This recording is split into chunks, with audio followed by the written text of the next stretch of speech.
ज़ुबूर एक हकीकी खुशहाली। मुबारक है वो आदमी जो शरीरों की सलाह पर नहीं चलता और खताकारों की राह में खड़ा नहीं होता और ठट्ठाबाजों की मजलिस में नहीं बैठता, बल्कि खुदावंद की शरीयत में उसकी खुशनुदी है और उसी की शरीयत पर दिन रात उसका ध्यान रहता है। वो उस दरख्त की मानिंद होगा जो पानी की नदियों के पास लगाया गया है, जो अपने वक्त पर फलता है और जिसका पत्ता भी नहीं मुरझाता। सो जो कुछ वो करे बार-बार होगा।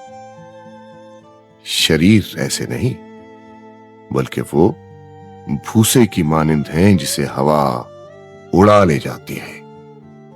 इसलिए शरीर अदालत में कायम न रहेंगे, न खताकार सादिकों की जमात में, क्योंकि खुदावंद सादिकों की राह जानता है, पर शरीरों की राह नाबूद हो जाएगी।